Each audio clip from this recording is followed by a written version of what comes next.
Ladies and gentlemen, Ned Flanders has a smirk on his face. Thank you for being here with us. We are on time. And as you can see, there is no bad blood. It was legitimately a scheduling issue on Friday, and it will not be addressed again. Anyway, before we get started, let's do this. Please read the disclaimer. Keep in mind, Tanner and I have no idea what your financial situation is. We have no idea what your investment tolerance is. We just do a lot of research. We are not your financial advisors. Do all of your due diligence. This is for educational and entertainment purposes only. With that being said, Tanner, how you been? I took a sip of water at the wrong time. Wrong time, man. Wrong time. Doing well, man. Good. Doing well. Good. I gotta clear my throat now. I choked on the. Look at all the regulars here: Lena, Spencer, Chels, Ray, Michelle. Thank you for being here. Truly appreciate it, bro. You got to give me the rundown on Microsoft. I'm. That's where you want to start with. Well, I mean, I might need some time with this. Like for real, I need the real rundown. I'm looking at this name, and it keeps getting beaten up. Yep. And now, someone pointed this to me. We're at May 2025 levels, which is not crazy. That's like 3 earnings ago. Okay. And I'm like, this is not, I just feel like there is some concerns around diversification and people needing some of the smaller names because there might be more appreciation in the market caps. Mm-hmm. But I think people are underselling the potential of the Mag 7 names with their fortress balance sheets, diversified income streams, huge focus on future growth. Like it's not like, the old guard that's not paying attention to the new technologies. They are front running the new technologies. Yep. So I'm just, I'm enamored by the opportunity here. I'm loving this. And might need to pick up another name if Microsoft continues to sell off. At one point, it was like almost down 4% today. What could possibly be so wrong with Microsoft to bring it down 4% in one, single period? Opinion, yeah. People think OpenAI is a dud, and they think Anthropic's the real deal, and they think Microsoft has too much exposure to OpenAI, and it's a crash and burn dud. That's my opinion about why Microsoft is being downplayed at the moment. I mean, even then they own the IP. Like, okay, Sam Altman steps away and Microsoft continues to essentially run ChatGPT at that point. Well, they have the balance sheet to actually fund those $1.4 trillion. Like, I mean, worst comes to worst, you're actually just putting ChatGPT in the hands of somebody that can actually run it. Right. Like, what's the problem here? All right. So do you want me to explain why I started a position? Love it. Yeah. Okay. So ladies and gentlemen, I guess we're going to start with Microsoft. So I started a position because of several factors. One, not a single person that I know business-wise uses Google Drive, Google Sheets, Google Docs. I don't know anybody that I am in the business world with that uses that. Okay. Now I know Tevis uses it and other people use it, but I don't do anything with Tevis on a business level, right? Every single document that I get sent to me is a Excel or Word doc, or it's a PDF, but that's something different. Now, Microsoft has become a company that businesses have to have. You are paying for M365 licenses. You're paying for the cloud storage in Azure. You're paying for the SharePoint drive. You are paying an upcharge on the M365 licenses if you're using an E1, E3, E5, or E7 license.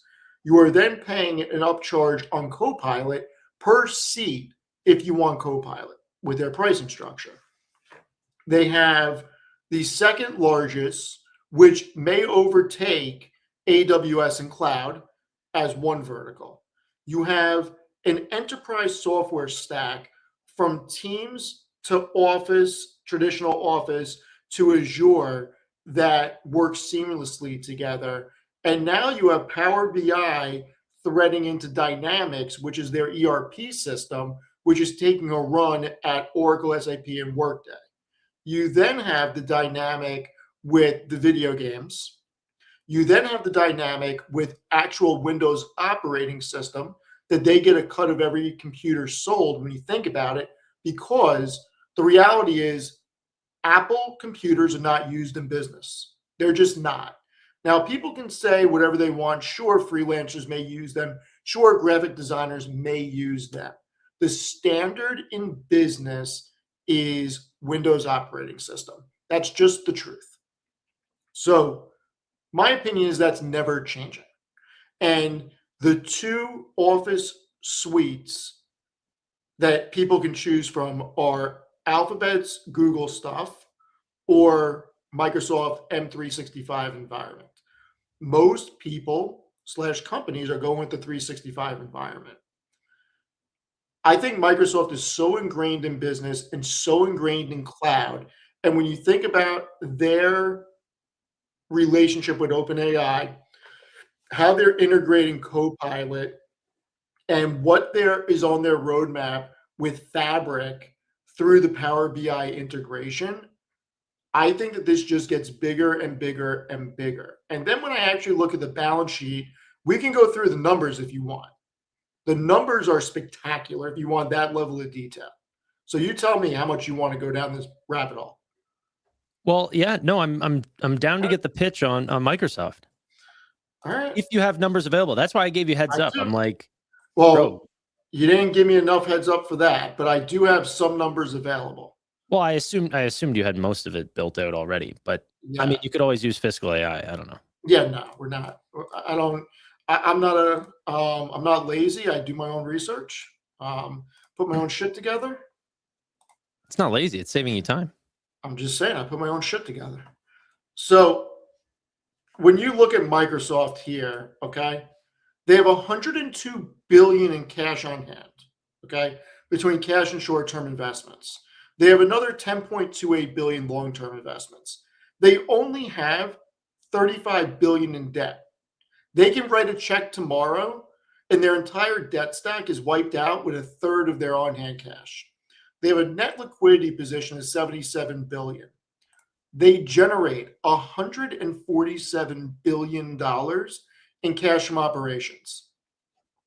Yes, they're spending 69 billion in CapEx. Their free cash flow, $78 billion, with spending 69 billion on CapEx. That's insane. Now, if we want to go look at their buybacks, I have that somewhere, but we'll go to the valuation first. So give me a sec. This is where it gets even more interesting. So for what I would consider a fortress company, one of the best companies in the market, and the reason I have it broken out like this is because too many people complain that it's not a calendar year, blah, blah, blah, blah, blah. So this is on their fiscal year. So they're in fiscal year 26 because they've already reported 2 quarters. Okay. So I'm sorry, they reported 1 quarter. Sorry. Anyway, they're expected in 26 to do $16.23 of EPS. And then next year, 1873, and the year after that, 2257. You're paying 27 times earnings for this year, paying 23 and a half times next year, and just under 20 times in 2 years from now. You have 39% expected earnings growth over the next 2 years. You're paying under 20 on a forward multiple for one of the greatest companies ever made that I believe will continue to be a titan of industry going forward, because who's their competition? What companies are getting rid of the Microsoft environment? Very few. Yeah, well, I think if I'm not mistaken, their biggest driver of earnings right now is Azure. Is that true now? I don't want to say yes or no. It's a very large driver of it. I don't want to say if it is or isn't because I don't actually know that off the top of my head. I think it might be. As an individual line, I think as a major category, productivity and business processes still bigger than their cloud business, very slightly. Not as quickly growing either. But even that, like, I know some of their other business lines might not be growing insanely fast, but one of their largest business lines is Azure. And I'm betting on Nebius. I'm betting on Google. I'm betting on Amazon. I'm betting on NVIDIA. I continue to think that that build out is going to continue to advance. So, like, you know, as that gets bigger, and they're one of the fastest, if not the fastest hyperscaler cloud business growing right now, that's insanely impressive. And think about this. They've repurchased $20 billion worth of shares in the trailing 12 while paying out $24.5 billion in the dividend. Okay. You're getting a huge amount of capital returned on an annualized basis, and it's all profitability. They're not even touching the balance sheet for that. So, I mean, if we're talking about companies with moats, Microsoft has one of the largest moats. If we're going to talk about profitability, they're a very high margin business. We're going to talk about forward earnings growth. They have it. Let's look and see where the analysts have them on a forward basis with revenue growth next year. Because I know you love your revenue growth. I love my revenue growth. I know you love your revenue growth. So they're saying that Microsoft, which is expected to do $326 billion in revenue this year, will be a 16% year-over-year increase. And then next year, increase by 15%, and then 16% again. And the number of analysts covering this is a very large amount. So you're getting mid-teens growth for the next several years, according to the street. There's not a lot not to like about this name. And I think that we're getting it at a very good discount here. It's just one of the best companies. And if we think that Microsoft isn't going to be bigger in 5 years from now, that would probably mean that the market goes through a very serious downward cycle, because it's going to be very hard for the market to expand and Microsoft not. I mean, the numbers are really good. And when I look at the margins, I just want to make sure that I'm looking at the right sheet right now. So just give me one moment. I'm just checking Cotu management. I'm pretty sure they had some crazy guess. They put up a what they call Fantastic 40. It's their growth and innovation index. And I'm pretty sure they actually have Microsoft being their biggest name in the index, even above NVIDIA, if I'm not mistaken. Look at these margins. So they did 293 million in revenue, a billion in revenue over the past 12 months, okay? 166 billion in EBITDA, 136 billion operating income. Operating margin of 46%, EBITDA margin of 56.65%, cash from operations margin of 50%, free cash flow margin 26.5% because of the huge CapEx outlay, net income margin of 35.71%. These are incredible margins. Is that updated? They only do 69 billion in CapEx the last 12 months? 12 months, yes. That's updated. Okay. That's not a future forecast. That's just over the trailing 12. Yeah, it's gonna increase. In a week, they're all gonna get above 100 billion. Yeah, in a week that's gonna get updated, probably 80 once the new numbers come in. Yeah. So I'm not doing on project. I'm doing on what it is right now on a TTM basis. These are incredible margins, and when I put it next to Alphabet, the margins are better. Period. Yeah, yeah. The margins are better. The valuation on just the actual bottom line numbers. Now, this isn't on a forward earnings basis. That is better than Alphabet. We can look at that, because I actually didn't look at what Alphabet is when I had the other sheet up. But on just a pure profitability metric, it's better. And when you look at the valuation, you're paying 42 times free cash flow instead of 54 times. You're paying around the same valuation for net income, but you're paying a lower valuation on operating income and EBITDA. So to me, Microsoft is cheaper on an absolute basis. Now, that can differ depending on the share count. So I got to find the actual valuation sheet that I made. Hold on. But then, so if I can speak on this, the reason why I also might be looking into this name Dude, I really think like you know what Amit's doing is he's trying to rotate some of his positions into just buying the S&P. For me, I I think what I want to end up doing is play around and find speculative names with a smaller percentage of my portfolio, and then let the other 70% just be Mag 7, and look at that as sort of my S&P. Like, cut out all the S&P crap and just buy the big tech names that I wholeheartedly believe in. I don't hate that. I mean, look, here's the reality. Microsoft just reported Q1. They're going to report Q2 in a week when everybody else is reporting Q4. So if you take it as this year's numbers, because they're only 1 quarter or 2 quarters ahead, next year and the year after, they are significantly cheaper than Alphabet on an earnings basis. Yeah. So I think Microsoft's a great deal here. I think it's getting hammered for no reason. I think it's one of the most undervalued Mag 7 stocks. I think, and I've But been saying this, getting destroyed right now. and I've been saying this, I think we're going to see Alphabet and Apple slow down. I think they'll still match the market or slightly beat the market, but I do believe that we will see Meta, Amazon, Microsoft catch a bid. I really believe that. They're beating up too much. Amazon has underperformed the market. Meta got beat up for no reason.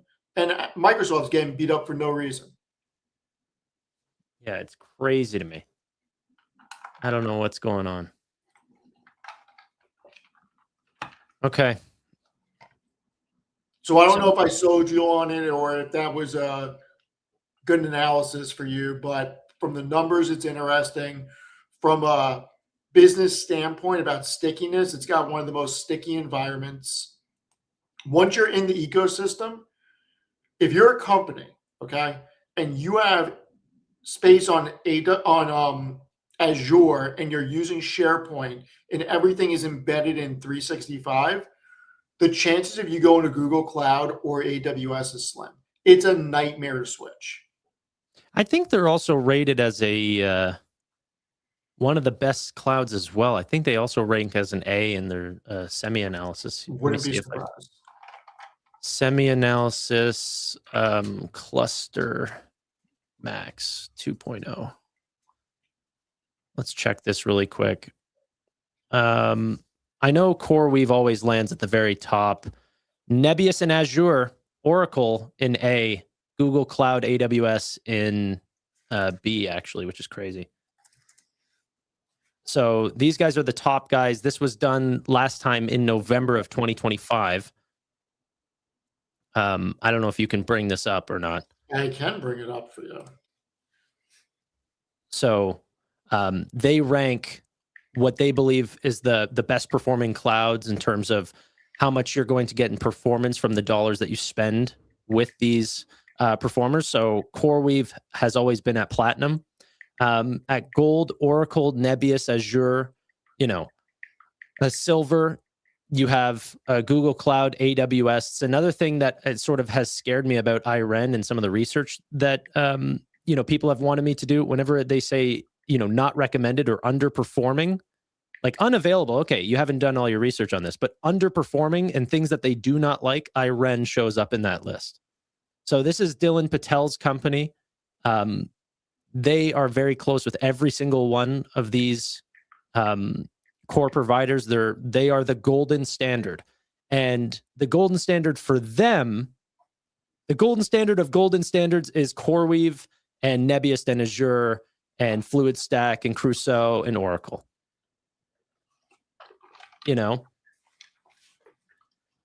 But Microsoft makes it on that list. Mind that CoreWeave is a hosting platform. They don't do what Azure, AWS, and Google Cloud do. Right. There's a big difference. This is more for the AI stuff. Correct. Yeah. There's a big difference. There are really only 3 clouds that you can go to from a business standpoint. Yeah, but I can send you this. It's definitely worth a read. It talks about how they do the rankings, what they look at, all the different check marks, why different companies end up where. Yeah, and that and I am reading the comments. Nick, you're 100% correct. Office 365 single sign-on is huge in corporate America.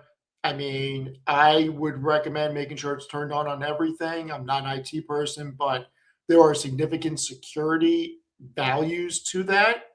So Microsoft's ecosystem is just incredibly deep.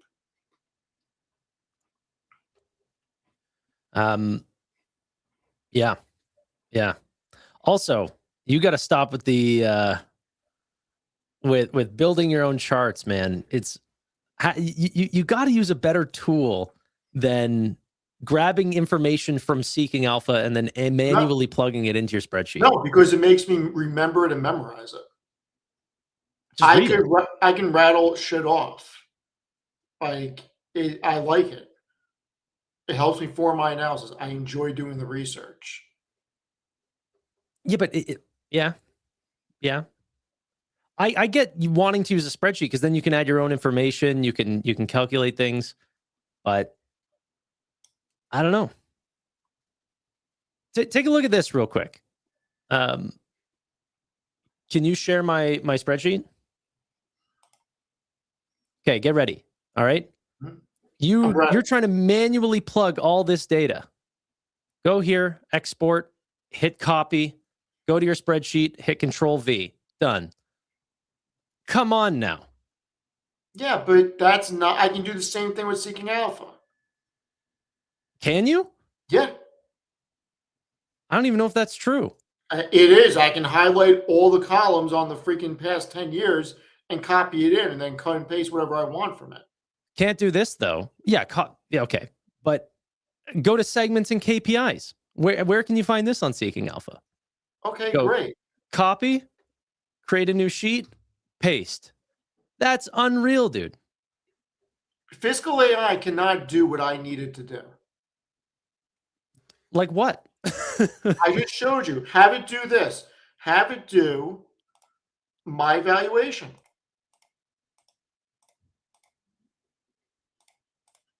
So many Show me. goddamn tabs on this. Hold on. It's the slander that bothers me. Everyone is switching over, and Steve is the last guard. That's slander. The remaining of the legacy ways. How is it slander? Have it set it up for me just like this, because this is how I like to view information. Have it give me everything in here with the margins and the multiples on this. Have it build this. I mean, it definitely can build that. So do it. Show me. Okay, well, it'll take me a second, but okay. Essentially, what I would do is that I'd go to charting. Okay. You got to share my screen. You go to charting, you add the Meg 7 names or whatever names that you want. You add the margins. Like I can look at free cash flow margin here and then show. Not only will it give you all the data. But that's not how I want to look at it. Yeah, this is better. No, it's not. That's a bunch of lines and mumbo jumbo. Yeah, but I can look at it text-based as well. It's right here. All right, so Scroll down here. Show me. Right here. All this down here is all the. I want to look at it. Okay, well, I showed you what I wanted you to build. You cannot build it.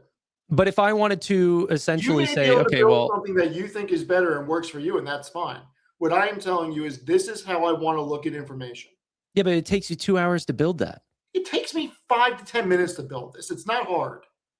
I just built this in 2 seconds. But that's not how I want to look at information. I mean, and once I have this, I think this is a big bunch of cope. I think this is a big bunch of cope from Steven. Tanner, can you build this? Yes or no? I mean, I would build it the same way that you. Can you build it like this?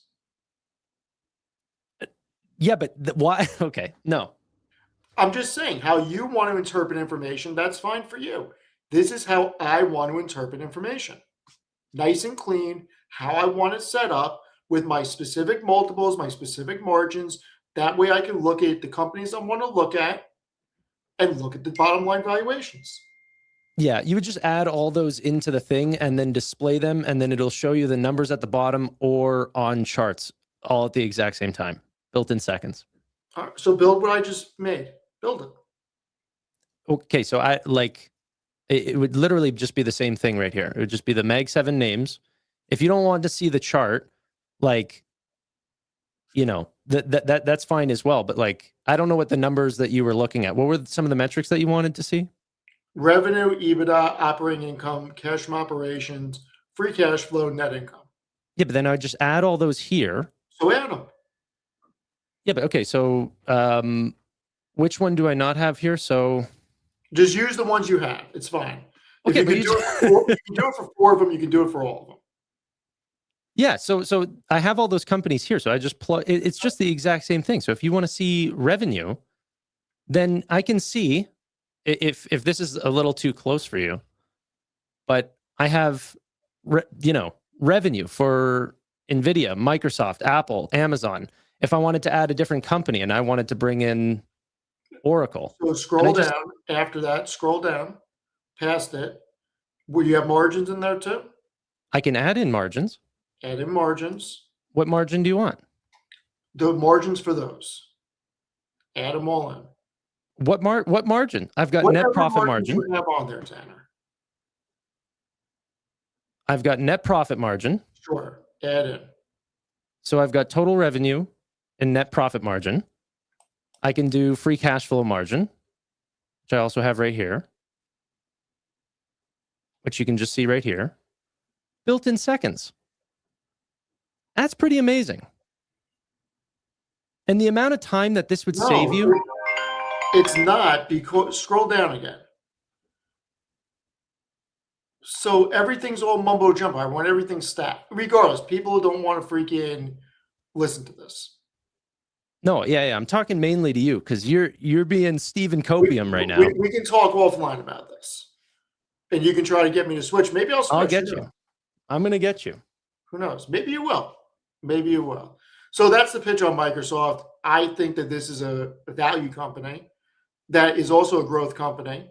It's one of the most profitable companies. You don't bet against companies that have $100 billion on the balance sheet that does more than $100 billion in operating income and EBITDA. It's just not something you bet against. So I will be adding to Microsoft and continue to add because I think it's grossly undervalued. Yeah. I am buying more Meta here. I'm buying more Microsoft. I don't want to touch Apple or Tesla. You already know I'm fully, like, my entire portfolio is Nvidia, so I'm not going to be adding to that. But the other names, Meta, Amazon, probably Microsoft here as well, I'm just going to be DCAing in, I think. Like, especially at these multiples. Maybe even Google as well. I don't know if I should be buying Google here. It's just so much higher. I'm a little bit price anchored to where we were buying before. But yeah. Yeah, I mean, listen, I think that a selected portfolio can do well. I think the Mag 7 will continue to do well. I don't have a crystal ball. I don't know what the future holds. But at the same time, it's hard for me to build a thesis where Microsoft doesn't rebound. It's very hard for me to build a thesis where Meta doesn't rebound. I think these are the greatest companies, and I think they're going to continue to do well. Supposedly Chris Patel wants in. Oh yeah, he's right. He said use dashboard. Yeah, dashboard would show all those in one. You're right. Chris is right. I just freaking texted him, "What's up on with Tanner?" I'll send him a link. That's so funny. He's right. He knows that there's a way to actually show all those margins in one nice, easy thing. Chris, if you're still there, I sent you a link. I sent you a text too, but you didn't answer. He's just going to come on and talk more fiscal AI though. So that's what he's trying to do. Chris, you're right. I forgot about the dashboard, brother. I don't use the dashboard often. Yeah, just program it into the dashboard. Like I was like, I was watching the chat and I was just like, God damn it. Like, I didn't want to join, but at the same time, I was like, let me just show them because it'll make things easier. So you know what? Yeah, but it's so easy to say, okay, now plug that in.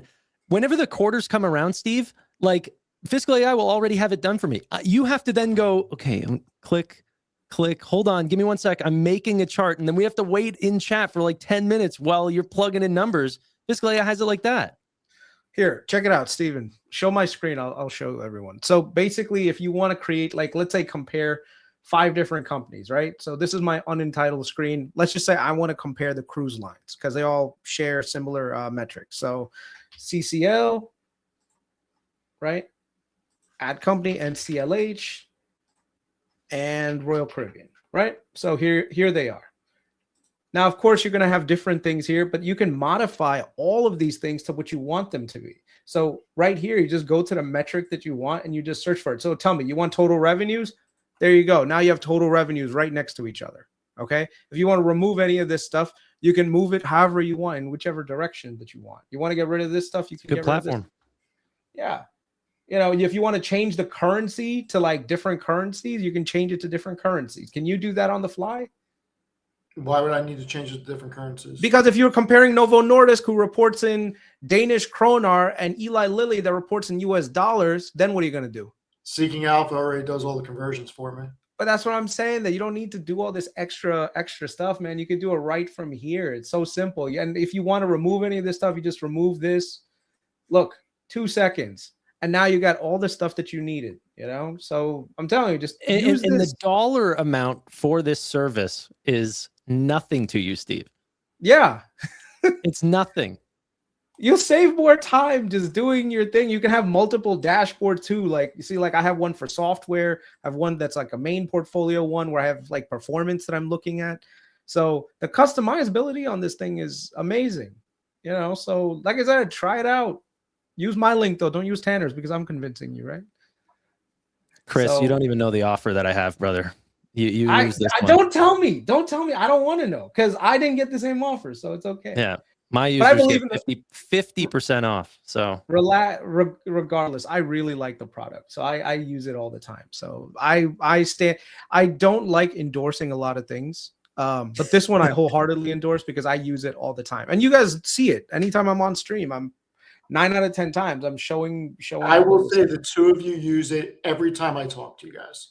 Yeah, because it makes things so simple. If I'm looking, like, let's say I want an earnings report, I don't have to go all these places. I can go right to the research. I can go straight to the quarterly report if I wanted to. You know, I don't have to go. Like I used to fidget through. Where did it go? Listen, fidget through, yeah. If Fiscal AI wants to give me a trial account to try, no, dude, just I'll use it. Stop being a little baby. Use the right software. I'm saying if they want to give me an account, I'll try it. Yeah, but this is what I'm saying, though, Steve. It just simplifies the thing so easy. You don't have to go through all the recordings are right here if you want to listen. Greetings and welcome to the Carnival. You know, as we continue to. Another really cool feature is that it actually gives you like a summary if you want to ask questions like via AI to the transcript. Give me 1 sec. Everyone, This stream is not sponsored by anybody. So keep that in mind. This stream is not sponsored. Period. Yeah, but Steven, and once again, even if you're reading through this, you see something interesting, you click on it, it even goes right to the spot where the thing was. Like, let's say I want to go all the way to the end. I want to hear what Robin Farley was saying. I just click on this and it'll actually go all the way to the thing. So I don't have to search for it. Like, oh, when did they talk about this on the earnings call? I mean, these are some amazing features that these guys have built. So definitely try it. You could. The one thing I'll tell you, and I don't know if you've been using this, Tanner, but this modeling feature, I wish I could. Blows, but they're redoing it. Huh? It blows, but they're redoing it. Yeah, I mean, this is the only thing. Like, I reached out to Brandon, and I told him, I was like, the modeling feature is the only part that I'm not a fan of. Everything else, really good. Not a fan of that. Well, they just redid that one. The industry one they just redid. So now they have better things. They're using AI for that. They're redoing the what is it? The earnings calendar in resources. They're redoing that. But like, that's what I mean. If you go and look at their updates, they update every single week. And for real, I hate promoting shit, but like, I actually think this is like one of the very few unbelievably good products. It has replaced Excel for me. I wouldn't say it replaced Excel for me only because Yeah, like I there are know. I do Well- some Excel stuff too, but like, No, I mean the reason why is because once again it's the modeling, right? Like I do my own models, so whenever I'm trying to figure out a price target, like I'll look at the analysts what they're saying, but I want to try to figure out like, okay, under what assumptions am I looking at what? So I'll still use that, but if they corrected this modeling thing to let you customize all of this to like the figures that you want, and you could just plug in the numbers and then do like a historical like move on a chart, bro, that'd be amazing. But they don't have that yet, so. Yeah. Chris, I want to have you on the show soon. I want to pitch you on eToro instead of Webull. I'll listen. Why not? I think that you for real picked the wrong one. Okay. eToro is the better Webull. Is it really? Look at the valuation. This company makes $800 million. The enterprise value is $1.5 billion. They're growing. Assets under custody is higher than Webull. It's higher on a per user basis. They're pretty interesting. Okay, so hold on. This is one of the terrible examples of fiscal AI. So they're one of those companies that has, whenever they transition or whenever they transact in cryptocurrency, it counts as GAAP revenue. So their actual revenue is going to say like billions and billions of dollars. It's not true. So you need to look at the segment and KPIs, total net contribution. That's their revenue. Okay. Total net contribution. Go into segments and KPIs. You're in income statement. Okay. Total net contributions. Down, probably. Full crypto.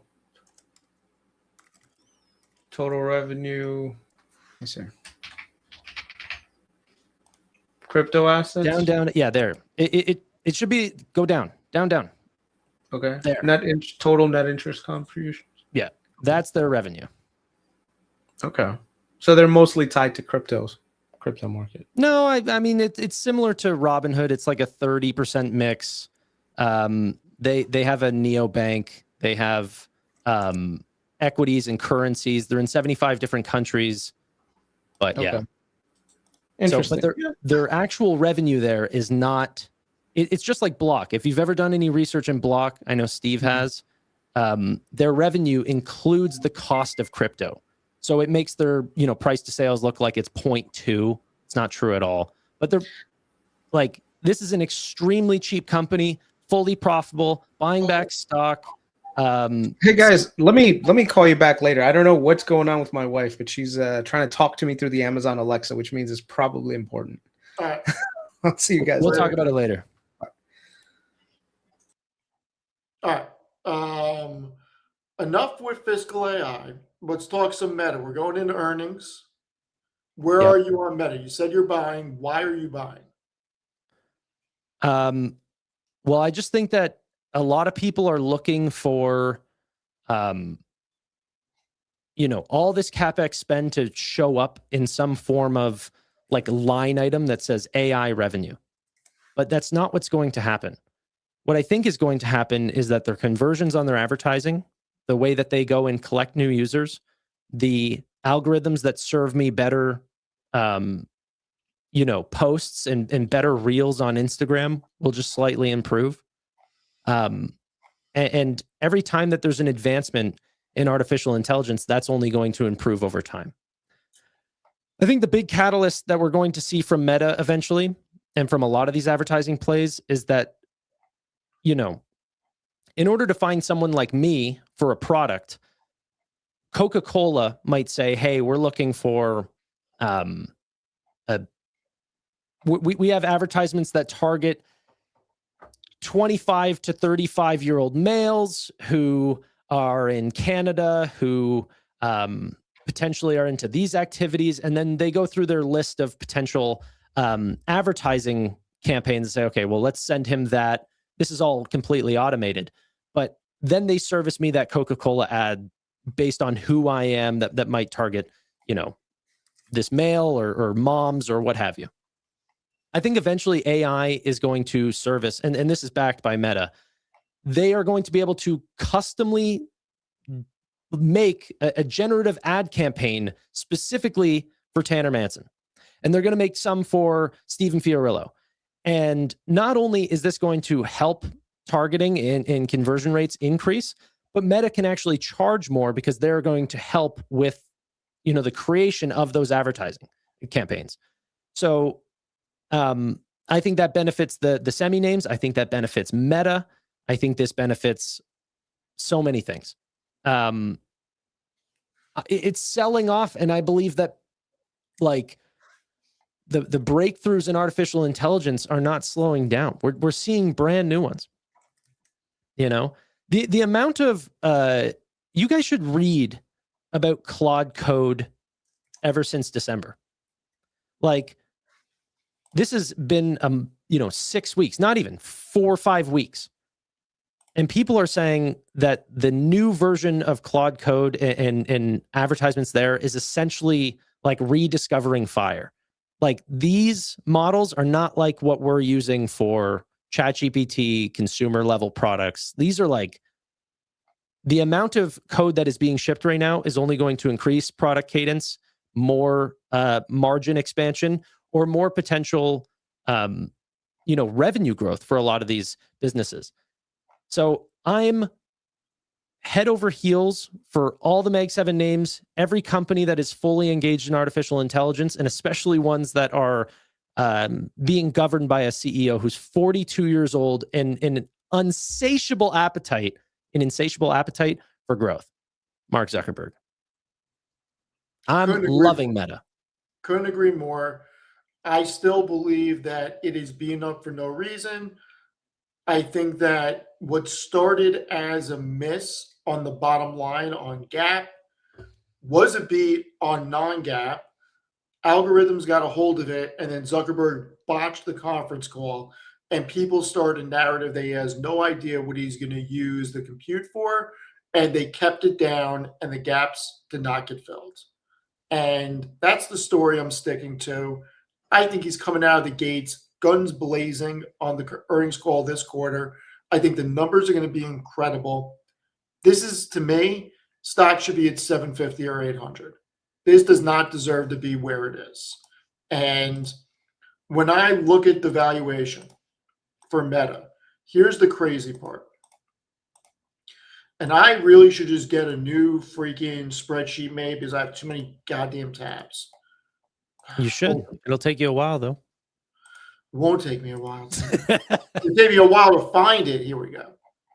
So if we put, this is the other reason why I like spreadsheets better. So if we go down to where Meta is, okay?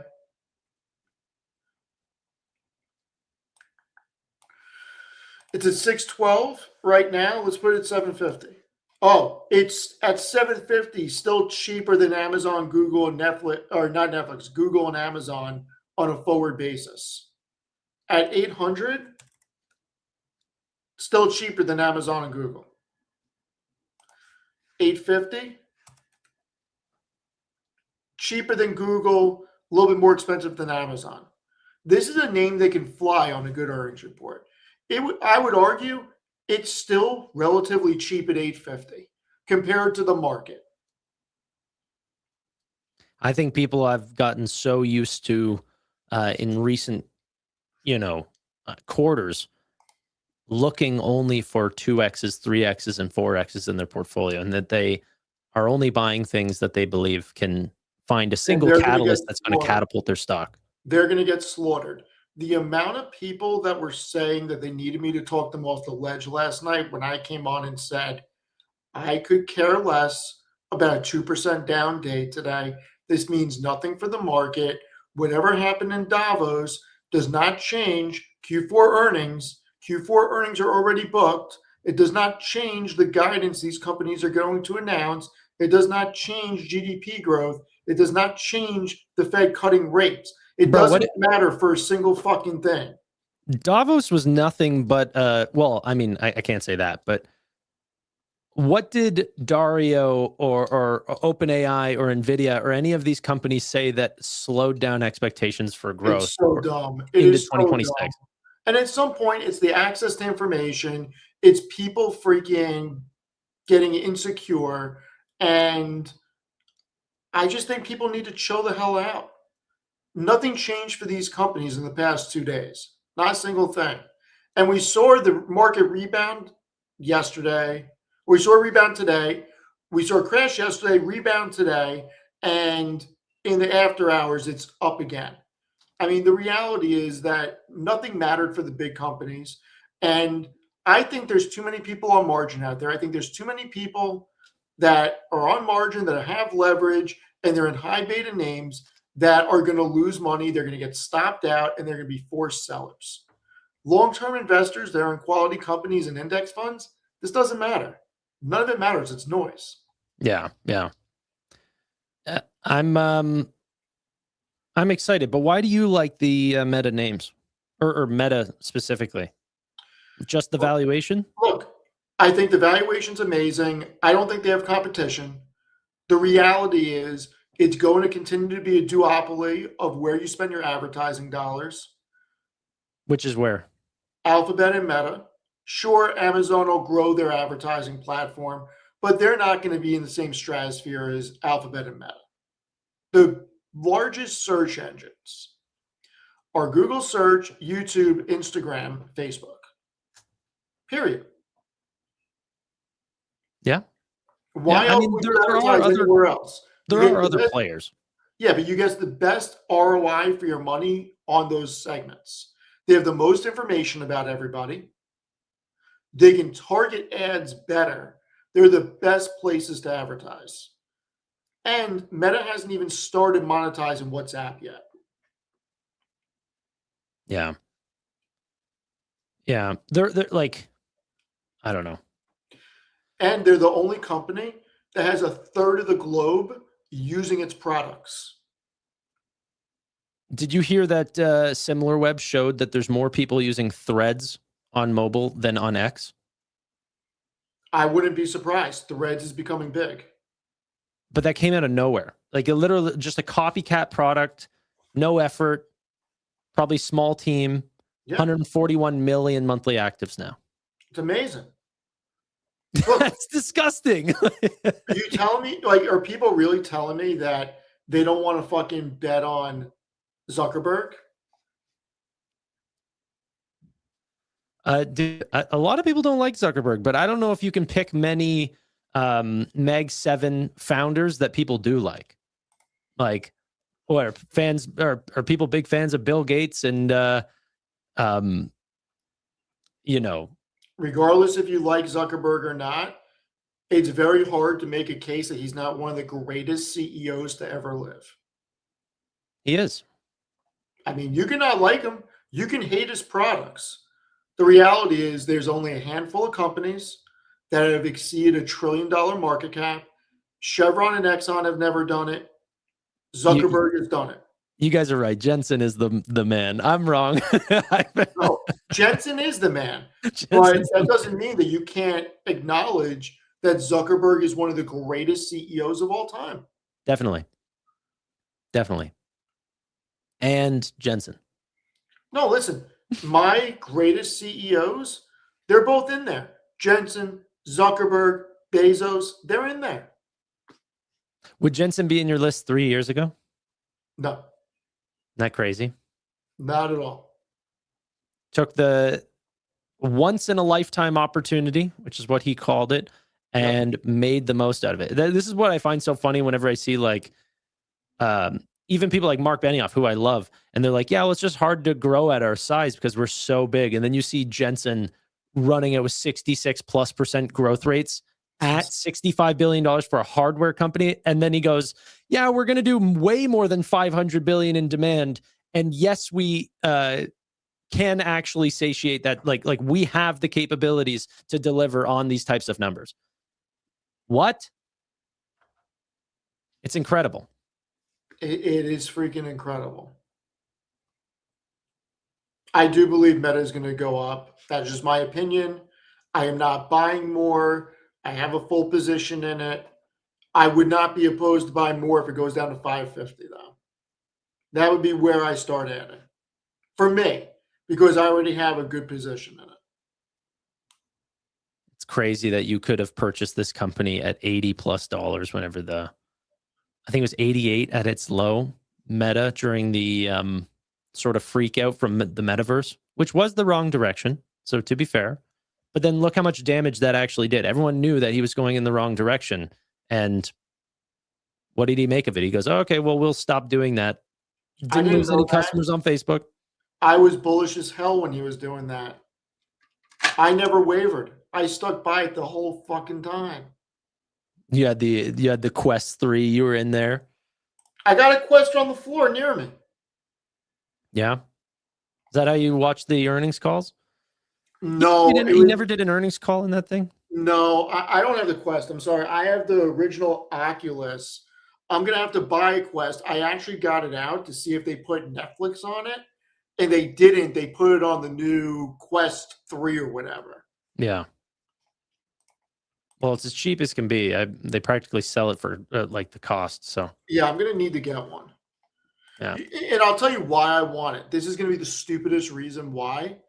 So I can lay in bed with it on and not have to move my neck and just have the TV right in front of me and be very comfortable and not have to look like that at the TV. I want it perfect where my neck is.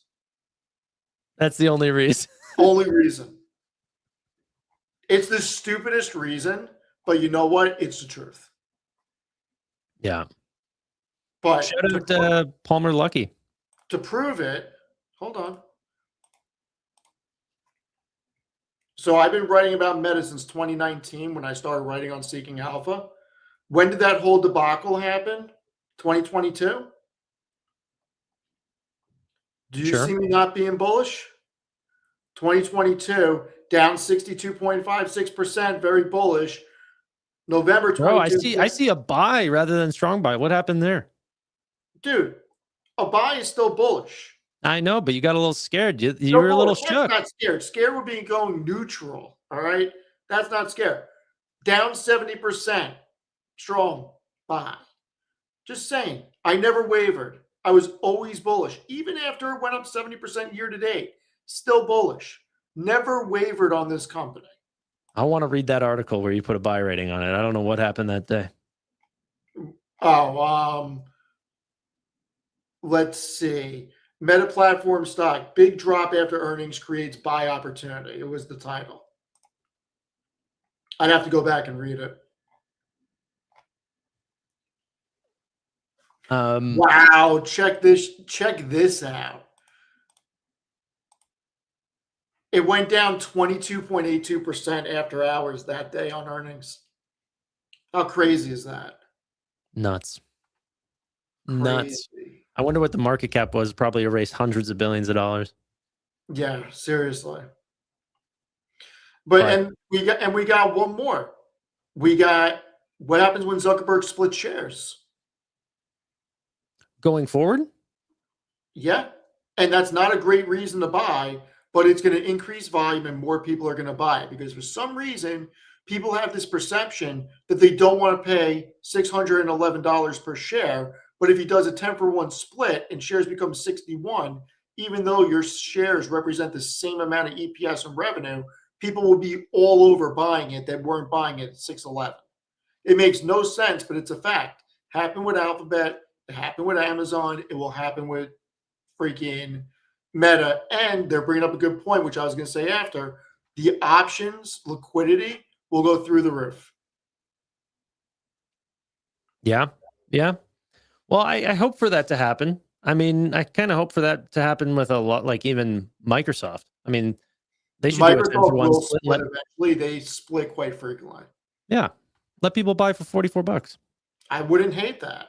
Listen, I'm a fan of stock splits only because it allows more people access to the company because for some reason, people get this notion in their mind they don't want to pay a couple $100 for one share. It doesn't make any sense. Do you think that you can, like, companies like Robinhood see a material gain in their earnings whenever stock splits happen because the overall contract volume goes up and they're still charging a flat rate? I think that you would see a material gain in the amount of profitability the options segment generated to the overall earnings. You know what company I missed? I know you don't really care, but I've been on this brokerage thing recently. IBKR might be one of the greatest businesses of all Dude, time. I tried telling you guys that, and you guys laughed at me. It- I did the whole analysis. I showed all the numbers about them. Show me the I article. showed everything, and you guys laughed at me. Show me the article. Robinhood. Where's the article? I did it live on here. And by the way, you can't say Robinhood. Robinhood outperformed. So Yes, Robinhood it is did. I'm not Robinhood's saying the it winner. didn't. I'm not saying it didn't outperform. I'm saying that compared to IBKR and Schwab, Hood looked expensive. And I said that to all you guys. Yes. No. I agree. I agree. Oh, and you want to know where the article is? Yeah. Why aren't you letting me share? There we go. All right. I was neutral, and then I went bullish, and then went back to neutral at the end of September. Robinhood up 226% year to date. A retracement is likely before the next breakout, and it's down 14.5%. And in this article, Hold on. boom, boom, boom, boom. The comparison with IBKR and Schwab at the time. What's it called? Is Can this not Mr. the article? AI do that? Is this not the article that you wrote and then posted in the morning and then it skyrocketed up that same day? It may have. I have no idea. Yeah. It could be. But at the time, you look at it, the net interest margin on IBKR was almost 60%. The operating margin was 72.5%. And I'm not shitting on Robinhood's operating margin. It's a phenomenal operating margin. But you could have bought IBKR at the time at not even a 1-to-1 ratio on market cap to assets.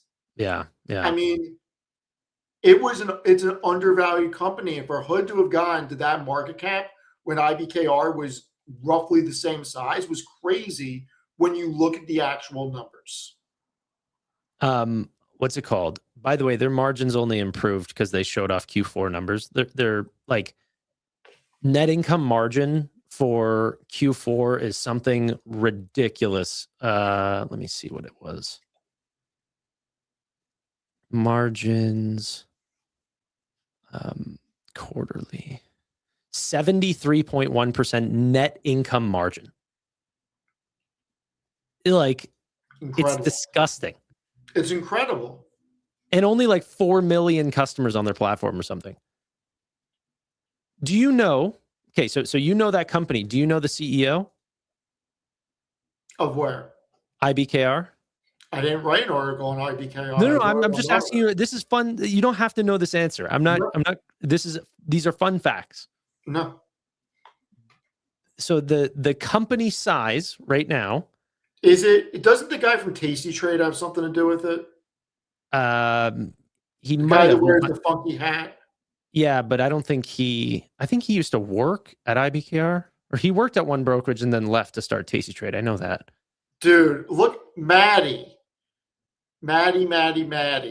You're right. I do hate myself. If I had your money, I'd donate mine. Okay, so the company's market cap is something like $120 billion, IBKR's. The CEO and founder is Thomas Petterfy. Okay. Look up this dude's net worth right now.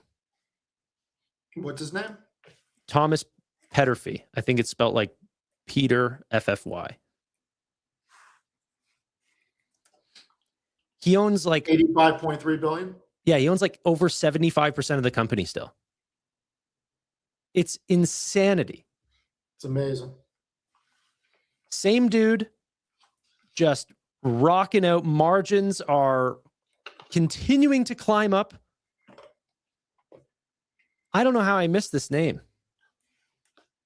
Probably because I looked at it like a legacy brokerage. No, but you missed the name because you were buying Robinhood, which worked for you, so it doesn't matter. Just think about it. The money that you were allocating to Robinhood, you would have to take away from that to put in IBKR. So you can't be mad at yourself. No, I agree. I could have sold something else, though. You could have, but you likely would have freaking bought more Robinhood. I mean, and it worked out, so you can't be mad. Yeah. So here's the real question for you. We got SoFi earnings on the 30th. You and I, are we doing next week a SoFi episode for a portion of it and giving our projections? I've already given my numbers. Ooh, what are your numbers? I haven't seen that. What are your numbers? Do you want me to contaminate your projections? You're not going to contaminate shit, so go ahead. I can bring them up. I already said that they're hitting 1 million members. So I have estimates at 1 million exactly. Here, I can just share. You can just this. tell me, where do you think their EPS comes in at? It 13 cents. Okay. 12.6 cents. But it'll go up to 13 cents. Do you think we're going to go up or we're going to go down after earnings? With SoFi, I've got no clue. I would like to think, because we're down so much since last earnings, that there will be some reversion higher. You know, the fact that they've sold off, it's only, the company has only improved, raised more capital. I think that originations is going to be very high this quarter. Why would you put that on screen? Because it's hilarious. You guys are nasty men. It's hilarious. I'm going to be spending the weekend with you guys. I'm excited. Heading down to New York. Yeah, you're going to have some pizza. Are we? Yeah, we're going. You and Tevis are flying in the morning, right? Yeah. You guys are coming to lunch, right? Is it a pizza lunch? We're going for pizza, chicken parm, meatballs. Damn. All right. Whole bunch of stuff. So going back to Q4, this is where I'm going to contaminate your numbers a little bit. Okay, contaminate. Okay. In the most recent, here, I'll share this with you. In the most recent earnings call with Chime Financial, let me bring this up. 1 second. Guys, I can promise you Tanner's not a vegan. I can promise you that. Finally, as part of our termination agreement with our third-party processor Galileo, which is the same Galileo that is SoFi, we will incur a one-time expense of approximately $33 million excluded from our adjusted EBITDA. We originally expected to recognize this expense in Q1 of 2026, but with our Chime Core migration concluding ahead of schedule, we now expect to recognize this in Q4. So there might be a $33 million revenue bump for SoFi in Q4 rather than Q1, which is when Anthony Noto expected it. I like it. I like it. I've plotted that into my numbers. I don't know if they're going to like amortize that over 4 quarters or if it potentially could come in at Q1. I'm not sure. Like there's ways for me to underperform and change my projections.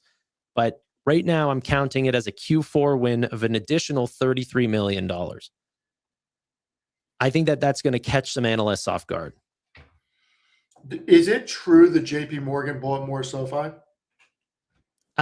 No, my understanding is that, people said that they bought 65 million shares. It looks like they own 65 million shares total. And I'm not even sure if that is JP Morgan or that's JP Morgan, essentially the customers that have JP Morgan brokerages and that they have to write that, for themselves. It's like saying Vanguard or BlackRock or, Charles Schwab buying those. It's like, it's not Charles Schwab. It's all the customers that decide on their own to go buy SoFi. Yep. Gotcha. Interesting. Yeah. But overall, maybe I'm a little bullish on SoFi, but I just, every time I go to do the numbers, I'm like, man, I don't see how, You're feeling better about the whole credit card thing? well, I just think that that's going away. Okay. If it goes to Congress, it's not going to get done. That's what Trump said today. He's like, Before it was, hey, we are putting in a 10% cap on January 20th. It's January 21st now. And he was at the World Economic Forum and he said, I urge Congress to get something done. It's not getting done. Yeah, no one supports it. Elizabeth Warren supports it. Great. Nobody cares. You can see even from the Clarity Act bill that the big banks have a lot of push. And the reason why I say nobody cares, anybody could support it as an individual. Nobody would care. No one cares. Nobody cares. It would just cut credit for 80% of Americans. Yeah. And your rewards points and all of Listen, these things you wouldn't. Here's the reality of the situation. I think credit card rates are predatory. And I would be fine with them putting in a 10% stop.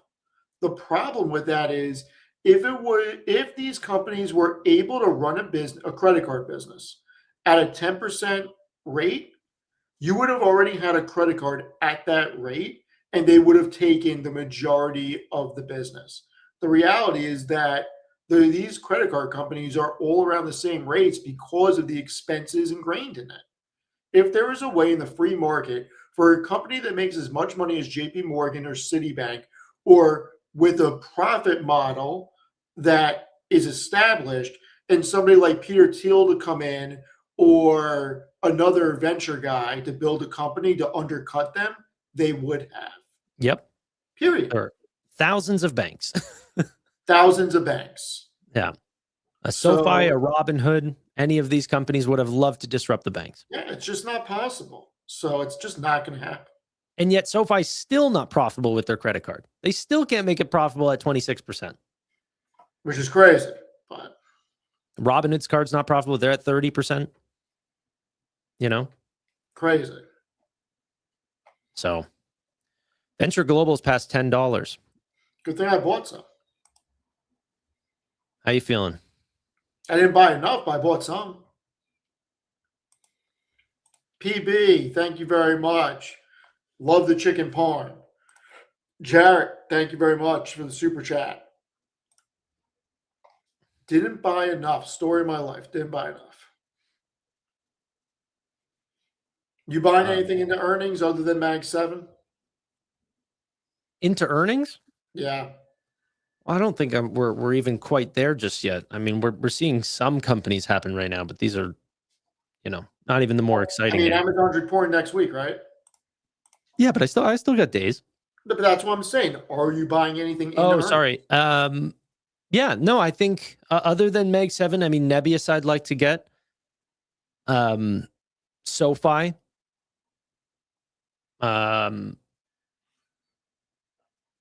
Yeah, I think I want a lot of Mag 7 though. Can I tell you what I'm interested in all seriousness? I would love that. BMNR. Why? Listen, call me crazy. Did you hear David Sachs's commentary today? I heard some of it. Nothing that said anything about Tom Lee. Listen, I think crypto is going to come back in Q2. And I think Bitcoin is going to run. I think Ethereum is going to run by proxy, which will be bullish for BMNR. And what about Mr. Beast? Listen, I don't hate the freaking news about spending $200 million on a piece of Beast Enterprises. I don't hate that. I don't hate that if BMNR becomes a holding company of moonshots and it's paid for with the capital they're generating from staking, we're getting assets for free because there's only two things you can do with staking. You either buy assets or you buy more Ethereum. They're not just staking just to put the cash on the balance sheet. And if they continue to dilute to buy Ethereum, there's no reason to buy more Ethereum with staking.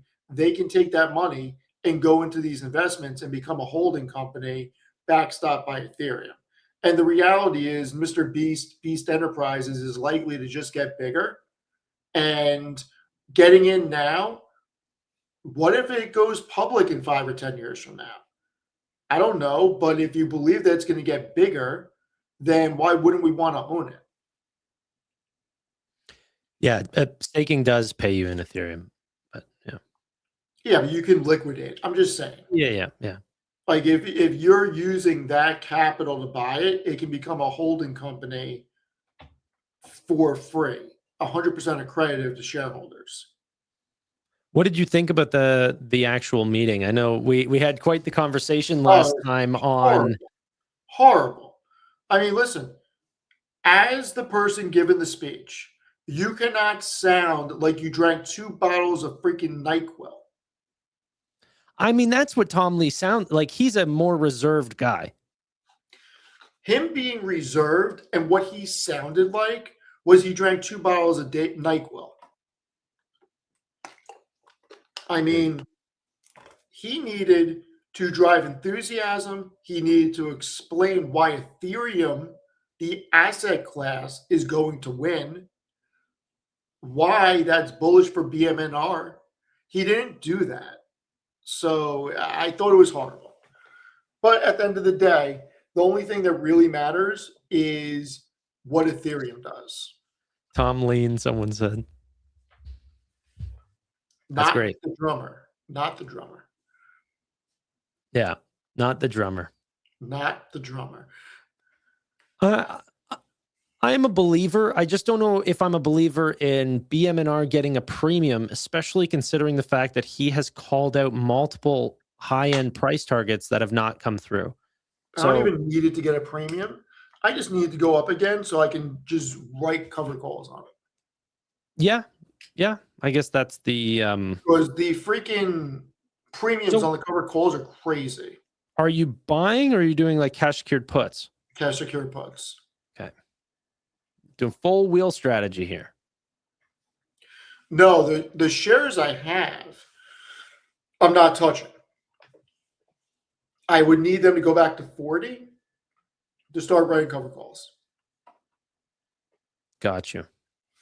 It's hard with covered calls on BMNR because there's no it's hard to even value any underlying business. You're just valuing the Ethereum and whether or not you believe it this cycle it's going to improve. And if the initial 4-year cycle concerns are real, then we have like another 9 months to wait this out. And we'll see. But that's also why you need to not put too large of a holding for this in your portfolio. If you hold 1% of this, then you're chilling. You're going, okay, well, if we have to wait, it waits. Like it wasn't as exciting as before, but 99% of my portfolio is still fundamentally based. Then you're fine. But if you went, okay, this is the time I'm doing BMNU, I'm doing calls on BMNU, and I'm doing it as a 30% of my portfolio. This is Lambo or bust. Well, you might have busted. And not in a that's good way. why I say I think there's too much leverage out there, and I think people are being forced sellers to a degree on certain assets. I think something like IBKR just showed off that their customers just had like a massive increase in margin for Q4. Horrible. I'd be lying if I say I didn't do that. It was indeed a bust. The BMNU stuff is rough. I don't get it. Yeah. I'd stay away from those leverage ETFs. I've never been a fan. Unless you're a sophisticated daily trader or something like this. Look, it's not for me, but it may be for someone else.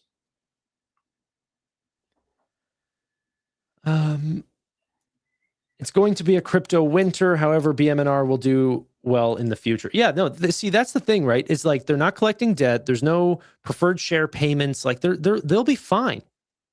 It's just Ethereum has to go up. There's no tricks. There's no schemes. There's no app. There's no anything like this that's going to turn people around on the name. Ethereum has to go up. The app, dude, the way you felt about the concerns on what do you call it? The mailing out stuff. I feel about the app. I'm like, what are we doing? No reason for it. I feel like early 2010s type investor, like the way that like, oh, we have an app. Like that's not the thing anymore. You can't just say you're developing an app and you're going to get a premium. It's not how it How works. come they don't have a dashboard like Strategy? A dashboard. I mean, you go on Strategy's website, they got everything right there for you. Oh, yes. Yeah, because they don't want to show off their price on Ethereum and stuff. It's super non-transparent. Which is bullshit. I agree. At least with Strategy, they're an open book. Yeah. I did write an article on Strategy today. I'm getting lukewarm on it. You're getting lukewarm on Strategy. Yeah, I did the research. I went through the different debt stacks, how much they would owe. I mean, they say it right here. The annual dividends are $876 million. They have $2.2 billion backstopped in cash and USD reserves. I mean, the more I looked into it, if you believe in Bitcoin, Strategy's looking interesting. Now, I'm not bullish on it. I'm neutral, but it's getting interesting as something that could be a moonshot from these levels. Yeah. Yeah, they need one of these dashboards. Because you either think, if you don't believe Bitcoin is going away, and if you believe that Strategy can fulfill their debt obligations, I mean, oh, thank you, Rusty. Appreciate it. Rusty's the man. He is. He is. How many of you guys are coming down to New York for the Emit meetup? I think he's got close to 300. But are any of them here? Yeah, Michelle and Ray are coming. I know that. Chel's Really? had a prior engagement, so she's not coming. Spencer has to work. Matt's coming. You're going. I'm going. In Vegas, sadly. Lisa's having fun in Vegas. Stop Plaza's there. Jonathan's going. William is coming. Stop, Les. It's going to be fun. It's going to be a lot of fun. I'm excited. I am going. JWG dog. Tanner's flying in. Yep. I'll be there. It's going to be good. Tevis is going. Tevis is going. Not revealing the shareholder vote. They did reveal the it all passed. Yeah, but he didn't do it at the meeting.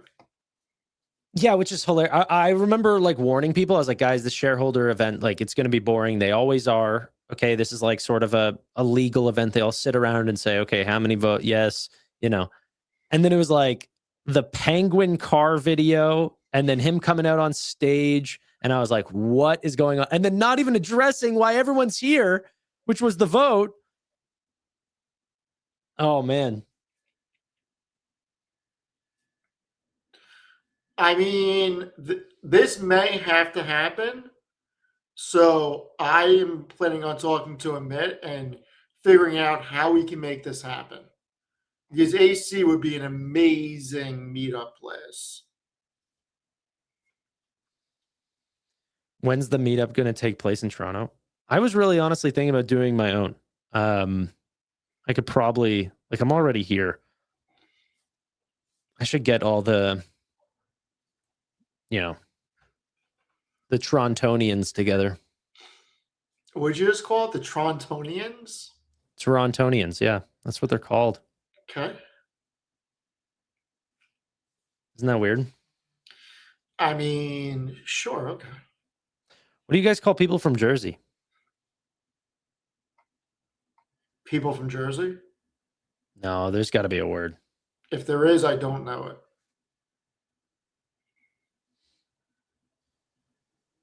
Meet up at a Tim Hortons.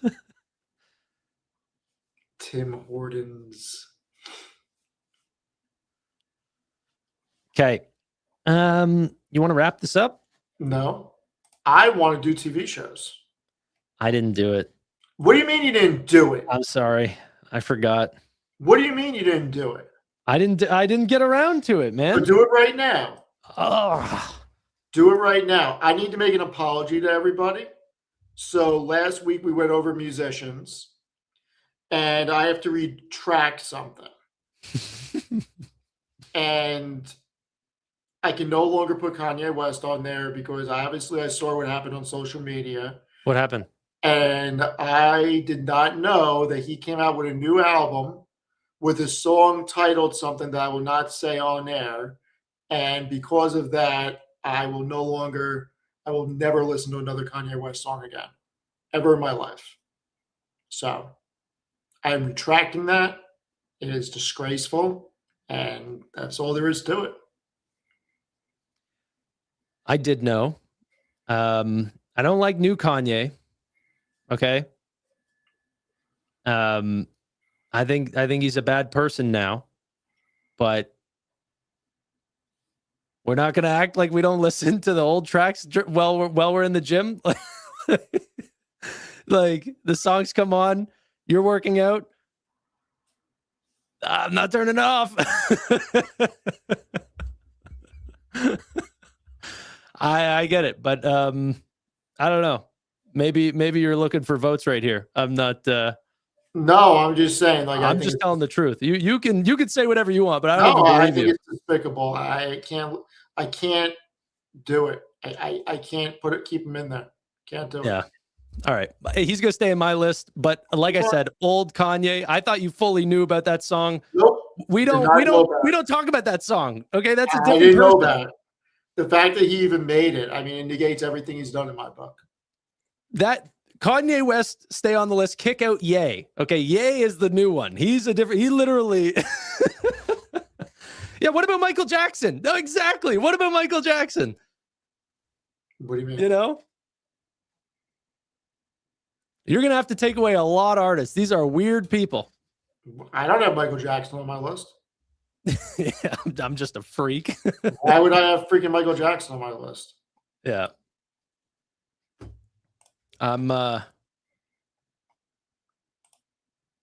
Yeah. Anyway. All right, get to it, Tanner. Well, I'm gonna need you to go first. I'm creating Fine, my list. I'll go first. I didn't remember how many we were doing, so I did 20. Because this is harder than movies.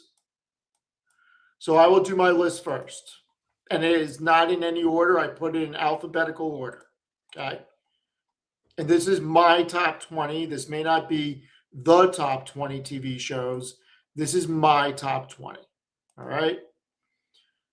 Alphabetical order: 24, Billions, Burn Notice, Curb Your Enthusiasm, Entourage, Game of Thrones, Homeland, House of Cards, Seinfeld, Sons of Anarchy, Sopranos, Succession, Big Bang Theory, The Blacklist, The Office, The Shield, The Wire, True Blood, 2.5 Men, Yellowstone. Curb Your Enthusiasm. I got to give you big props for putting that on your list. That's an awesome show. It's amazing. That's an amazing show. Yeah. And there's so many other things I wanted to put on. Trust me. I wanted to put on Sunny. I wanted to put on Silicon Valley. Landman only has 2 seasons. It can't go in there yet. It's 2 seasons. Like, you can't put Landman in there yet. I mean, Mad Men could have been in there. I mean, it's hard. Listen, I don't think Breaking Bad's that good. I'm one of the few people. I love gangster stuff. Breaking Bad, I couldn't do it. I just didn't like it. But this is a very good tier list where there's not a single bad thing in here. The Big Bang is potentially one of the worst shows on all of television history. It's so bad. The Big Bang Theory is so funny. Bro, you are going to get absolutely demolished for that take. I doubt it. I think any show that requires you to listen with a soundtrack on is like by definition a bad show. If you listen to it without a soundtrack, you will never laugh. It's like for real a bad show.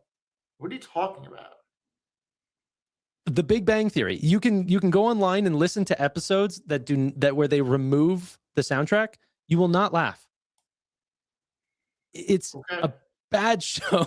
You're Hilarious. being It's psychologically told when to laugh. House of Cards is sick. Game of Thrones, awesome. Curb Your Enthusiasm. Always Sunny in Philadelphia would make my list. The Office would make my list, obviously. What else do you have here? Game of Thrones. You don't have Breaking Bad on here? No, I'm not a Breaking Bad fan. I've tried it so many times, I can't do it. You are not the one who knocks. Can't do it. Yeah. You put Big Bang Theory over Breaking Bad. That's the Yeah. first ever in history. Because it's hilarious. Then 2.5 Men and Seinfeld are freaking hilarious.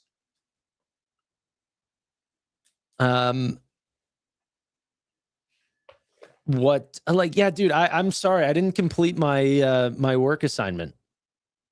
I need to get back to you, but the ones that I listed would definitely be on my list. I'm not sure what else. I mean, did you watch Succession? No. Did you watch I've Billions? not seen Billions, Burn Notice, Hold on. Entourage. What haven't you seen? I have not seen a lot of these. Okay, what haven't you seen? I've seen 24. I've not seen Billions, Burn Notice, Entourage, Jesus Christ. Homeland, Succession, Blacklist. Well, I tried watching Blacklist one time, but no. That doesn't count. Shield, Wire, True Blood, Yellowstone. Oh my God. Yeah. So you haven't seen 10 shows of my top 20. That's crazy. Well, a lot of them are like I don't know, older, right? Well, Billions is not older, and the fact that you haven't seen Billions or Succession being in finance is kind of crazy. Yeah, we talked about this last time. Burn Notice, I wouldn't expect you. You're younger. I would not expect you to see Burn Notice. Or Homeland fine. or Entourage. Homeland, I wouldn't expect you to see because that was on a decade ago, but it is that good and it's amazing. I'm shocked you haven't seen Entourage. Shocked. Really? Especially with the pandemic. That was one of the most watched shows during the pandemic. Someone said anyone watch Industry. I thought you liked Industry. Yeah, but it's only got 3 seasons. You can't put it on a tier list. It doesn't have enough seasons. Narcos, and okay, maybe it has 3 seasons, but then include Narcos Mexico, is one of the greatest series of all time. Like to me, you got to have at least 4 or 5 seasons to even be considered. Well, I'm putting Narcos. No, that's just me. I mean, there's so many great shows that have been on for 6, 7, 8 seasons. I want to put Landman on. Landman's one of the best shows on TV right now, but it's got 2 seasons. Always Sunny, The Office. You can get back. You're going to do it right now? Game of Thrones. All right, I'll be back in 1 sec. Yeah. I'll do Breaking Bad. Parks and Rec is really good. I don't know if I'd put that in an all-time favorite. I like Parks and Rec a lot, though. I'll put it down for now. I'll put it on the side. Parks and Rec is great. I don't like a lot of TV. I guess I realized I don't really like too many. I'm not a super fan of Ozark. I saw Ozark's on. I mean, it's good, but that's your, all-time favorite list. I don't know. If I was a kid, I'd say Recess. Who's with me? I'm just aging my audience. Better Call Saul, I actually did not really like. I like Breaking Bad a lot more.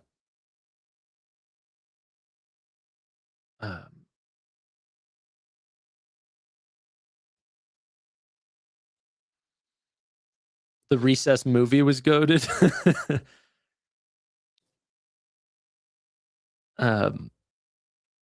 Love recess. Wes, dude, thank you. Okay. Avatar: The Last Airbender. The Gentleman TV show, that was only one season, right? Ed, and Eddie.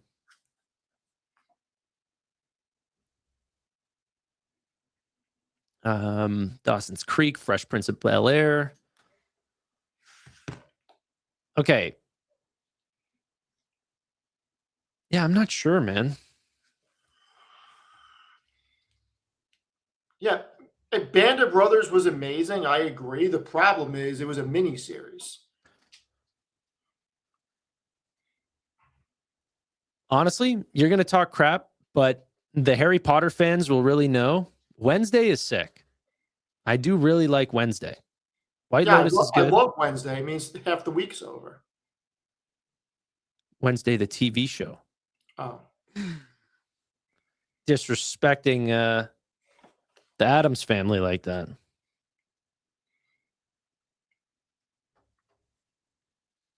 Mindhunter. Mandalorian. Yeah, I mean, you guys are putting up some good shows.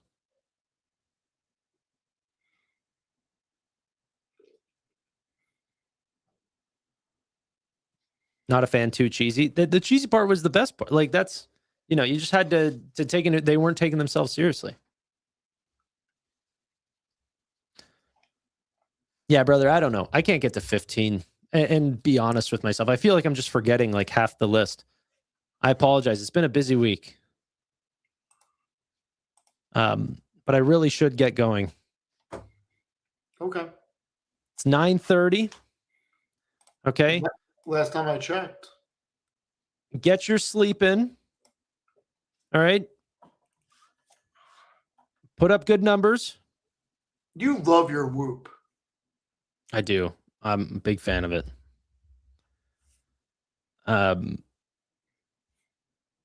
Yeah.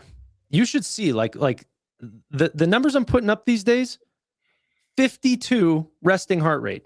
In all seriousness, why are you going down like such a crazy sleep thing? I think that it's extremely I think that maybe the easiest thing that you can do is listen to the Joe Rogan podcast with Chris Walker.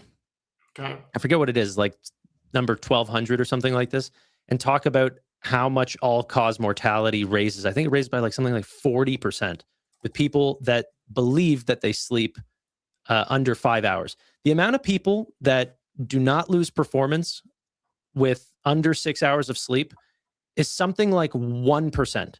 Yeah, Everyone says Trump and Elon do. But they are the 1%. Yeah. You know, and everyone says, oh no, I act fine. And you might feel fine, but your actual performance, like whenever they put you to tests physically, mentally, you do actually degrade versus. If I get under 6 hours, I'm bad. As long as I get 6.5, I'm good. If I get 7, I'm very good. Like I need 6.5. If I get anything under 7, I start falling apart. Yeah. No, if I told you how much sleep I got yesterday, you probably haven't had this in years. I definitely don't get more than 6 to like solid sleep. I would say 7 hours a night is probably what I'm getting.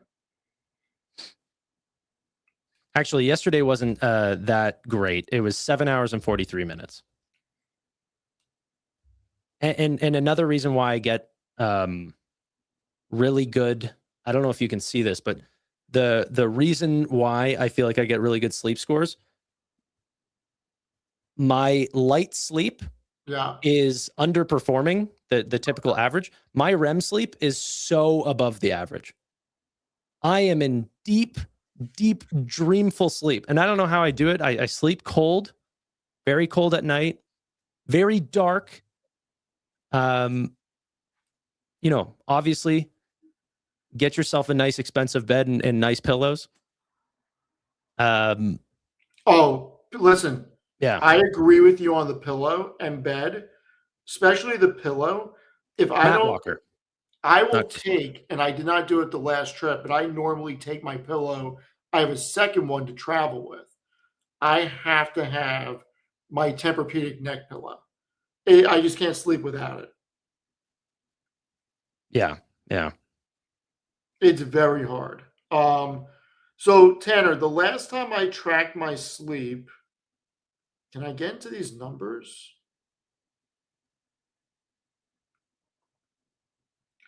So I'll show you the last time I actually tracked it was in December, and I actually tried after talking to you to like really get a lot of sleep, and these are my numbers.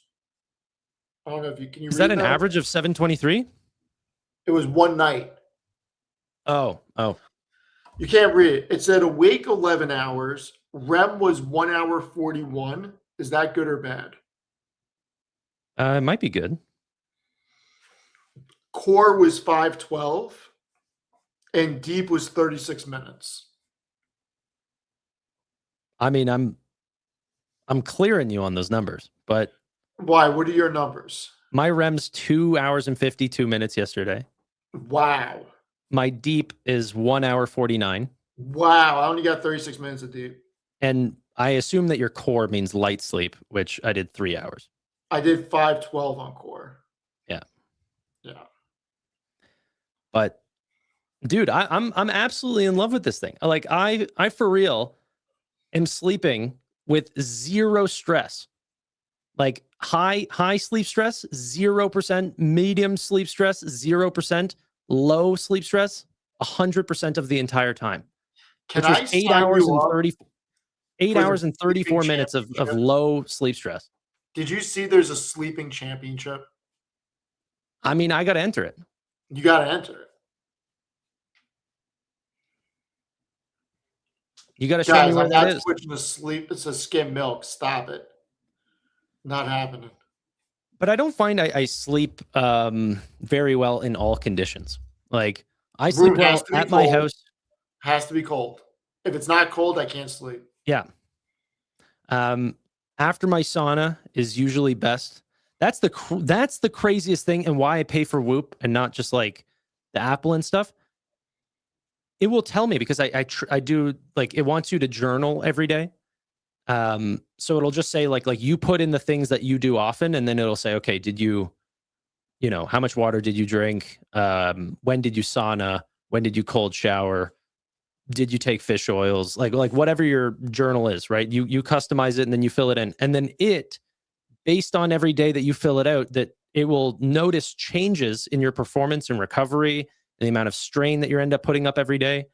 And then it'll say, okay, well, every time that you saunaed at night, you potentially had a better sleep that night. So we suggest maybe you should continue to do that. The days that you didn't sauna, you're actually not getting as great of sleep, stuff like this. So it notices based on your patterns that you're telling it to correlate with the actual information that it's collecting. Are you doing red light therapy? No. I know you joke about that, but I don't actually. No, I'm just asking. No, but you say I do that. Okay. Anyway, yeah. No, I don't actually care. Or it's not that I don't believe in it. It's just I don't want to spend $2,000 for a big setup to put in my basement or something. I'm not that committed. All right. Well, on that note, everyone, I think we're going to call it for the night. Tanner, for next On week, time. are we? Do we have a homework assignment for next week? Probably not. Oh wait, no. Next week we can. The week after that, no. No, next week we have. It was movie series, and you had to have at least 3 to make it a series. So it's trilogies and further. Sure. Top 10. Sure. And you owe us TV shows. That's fair. That's fair. So. All right, everyone. Okay. Thank you for hanging out with us. Tanner is going to go sauna so he can get his sleep score in. Maybe I will try charging my Apple Watch and getting an update about how bad my sleep is. We will see everybody later. I will be on tomorrow night. Tanner will be on tomorrow during the day. So, see you guys later. Have a great night. drink milk. Tanner, anything? No, good luck to everyone on earnings season. This is the greatest time of the investing journey. This is when we get our updates and our thesis is either correct or incorrect. It should be so much fun. Next 2 weeks going to be big. We will see everyone later. Have a great night. Bye for now.